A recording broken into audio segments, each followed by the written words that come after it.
I'm sorry, this is going to be a little longer video because it's the first one that we're going to do. But we're now going to do limits at infinity. In this section, infinite limits, back a couple of days ago, you were busy finding vertical asymptotes. But in this section, we're going to be focusing on in behavior, as you observed in the first video that we did on limits at infinity 1. Now, from Algebra 2, you're used to seeing a hyperbola, f of x equals x plus 1 over x minus 2.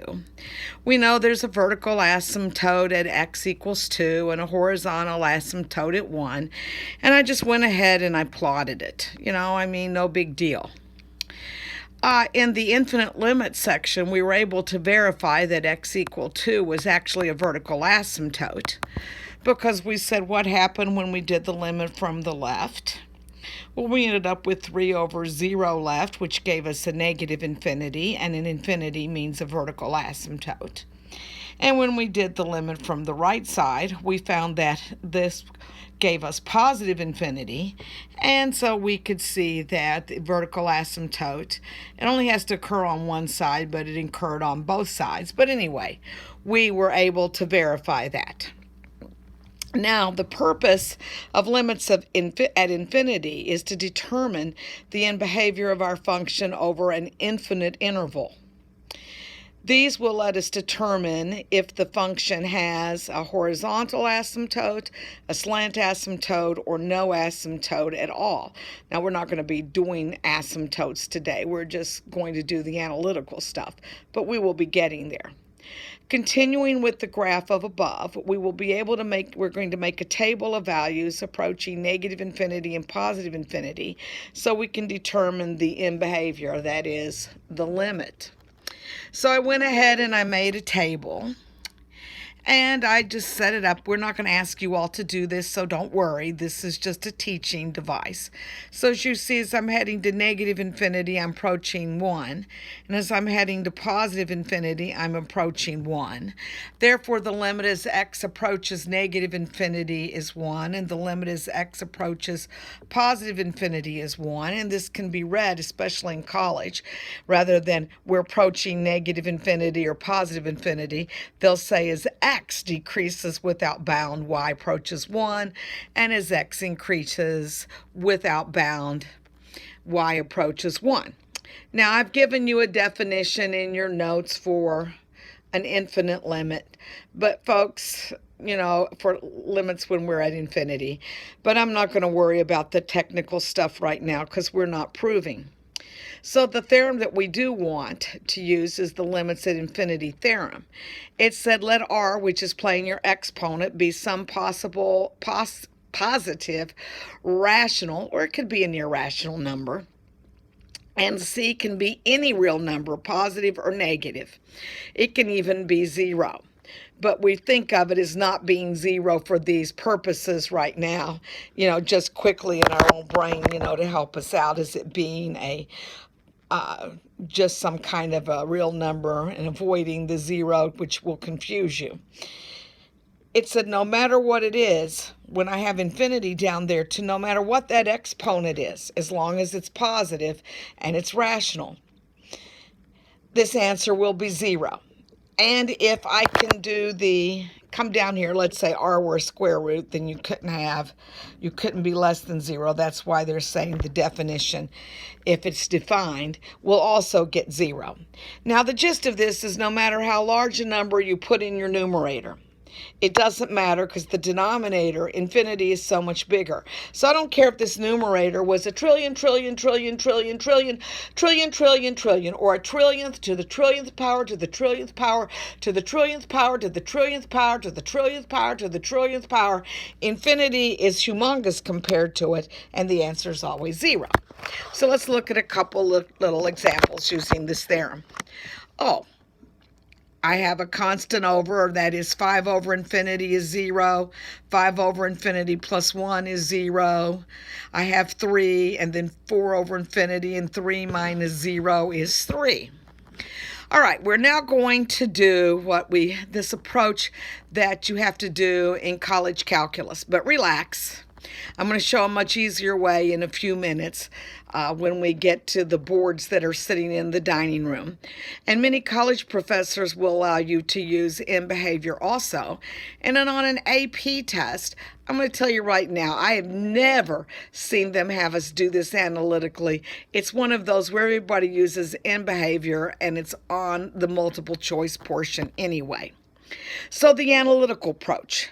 So when you are given a rational expression with variables in both the numerator and denominator, we will, in a sense, unreduce, making a complex fraction by dividing each term in the numerator and denominator by the variable of highest degree in the entire expression. This is time consuming, but the conclusions are easy as long as your conclusion is not a positive infinity or negative infinity. You have to think a little more on those. So all of these are going to be another kind of indeterminate, not 0 over 0, but infinity over infinity. And so you're going to have to do more algebra. So when I look at this particular problem, the highest degree anywhere is the first degree. I see it's an infinity over infinity. So I divided each term by x. And I was left with 3 plus 1 over x and 2 minus 1 over x. Now applying our rule, 1 over infinity, 0, 3 over infinity, 0. And so my answer is 3 over 2. To the next one, the highest degree anywhere is x squared. So I divide each term in the numerator and each term in the denominator by x squared. And so now the numerator becomes 3 divided by x plus 5 over x squared. The denominator 4 plus 1 over x squared. 3 over infinity, 0. 5 over infinity, 0. 1 over infinity, 0. And my answer becomes 0. 2 more. In this one, the highest degree anywhere is a second power. I divided by the second power, which gave me 5 plus 4 over x squared, and 10 plus 1 over x squared, 4 over infinity, 0, 1 over infinity, 0, and 5 over 10 is 1/2. Last one. 4 over, the highest power is x cubed, so I divided all of them by x cubed. I ended up with 4 plus 3 over x squared, 2 over x, 1 over x cubed. Now the thing is, and that's why we're not going to do a lot this way, is that it's important that I know is it a 0 plus or a 0 right if I'm going, 0 negative or 0 positive if I'm going to get my final answer. And in this case, the only thing you saw were positive signs. The infinities says positive numbers, so the only thing we can be is positive. So enough of this kind of stuff. Let's mush onward to the in behavior approach, which is in the other room. And this is the way most of you are going to desire to do these problems, because it's just so much easier this way.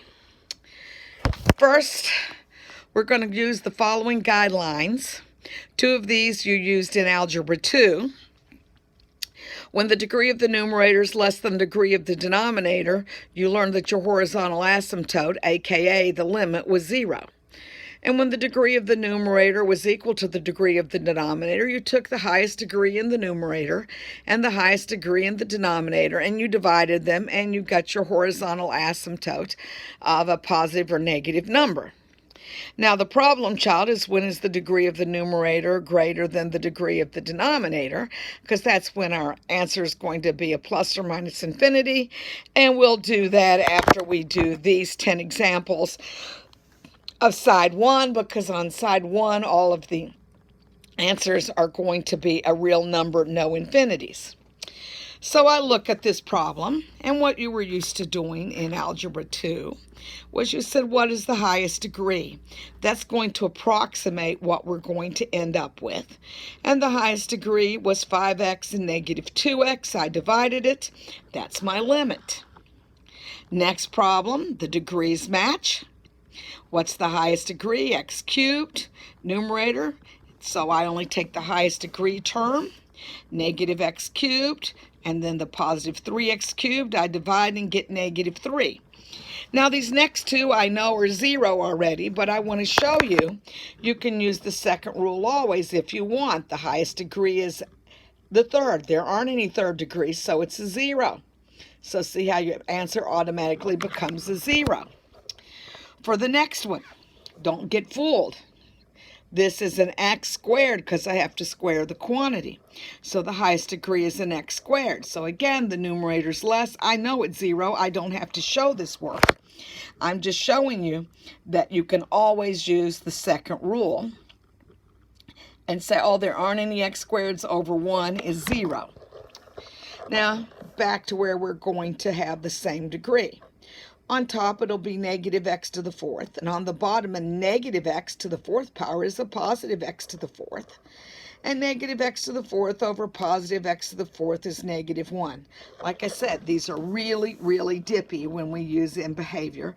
And this is what your teacher does too. And now in this one, 6 stays 6, of course. And 8 over infinity, 0. So the answer is 6. Now, I don't believe these next 3 are on your worksheet, but I'm going to send you a page out of your textbook later on where there's about 10 problems or so, and they'll look like these. And so now I have a 6. Now over here, that's not a 3x. It's really a 9x squared. Oh, they match. So it's approximately, look at the end behavior of those two. And so I would divide. And 6 plus 2 is 8. In the next one, using the rule, less, more, 0. Highest degrees, subtract them, divide them. And I end up with negative 3. A little more complicated. Highest degrees, again, that's a positive x squared. So I have a negative 2/3 and a positive 4, which is 10/3. And then my last example for side 1, don't forget when there's a negative in front, it counts. So I put the highest degrees, and this gives me 2, but that gives me a negative 2. Now, we will concern ourselves with the case of the degree of the numerator is greater than the degree of the denominator.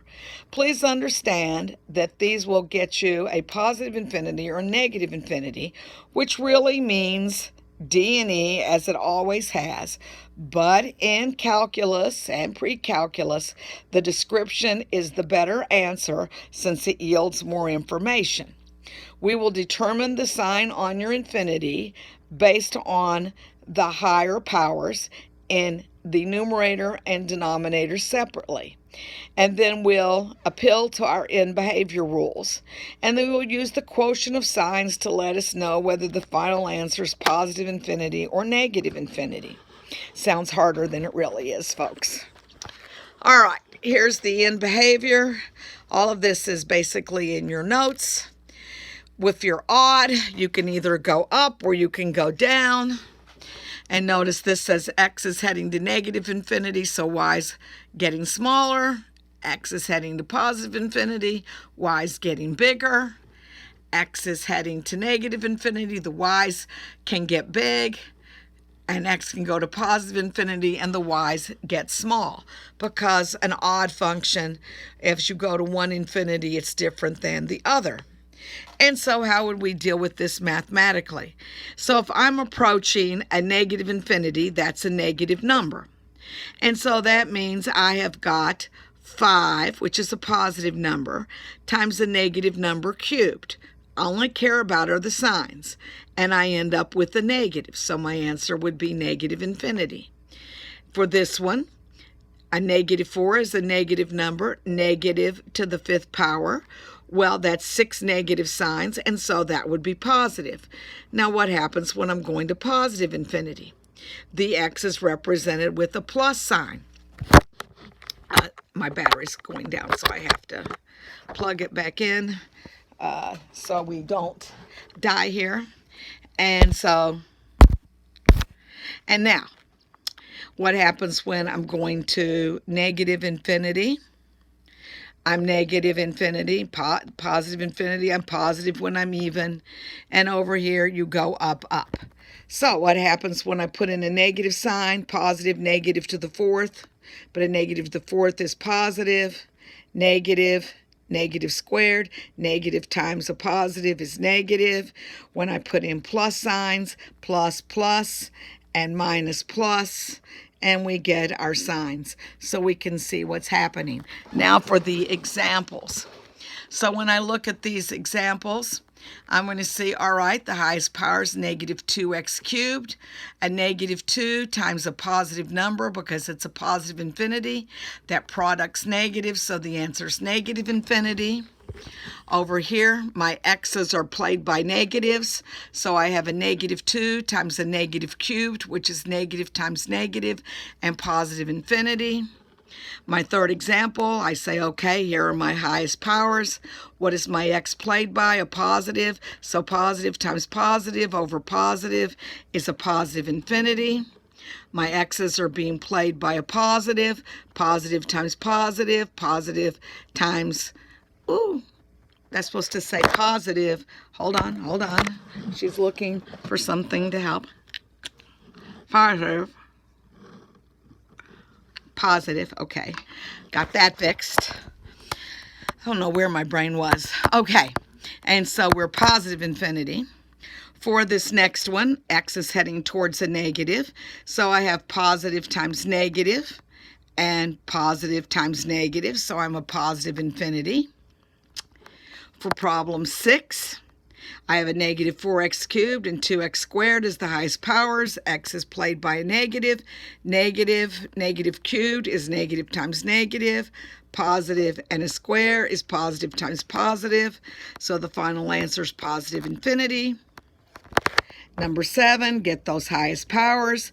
There they are. X is played by a positive, so it's negative times positive over positive times positive is negative infinity. Problem 8, negative x to the 8th over negative 2x to the 6th. X is played by a negative, but an even number of negatives is positive, and an even number of negatives is positive. So we end up with positive infinity. Example 9 is similar to this, only now we're going to positive infinity. And we have negative times a positive, negative times a positive, so we're positive infinity. And then 1 where I'm going to put the negative sign in front so we don't forget about it. We're going to negative infinity. This is positive, and a square will make it positive. And this is positive, and an odd power stays negative, but I still have 2 negative signs, and so I'm positive infinity. And so this is how you do the back side of sheet 2. Have fun.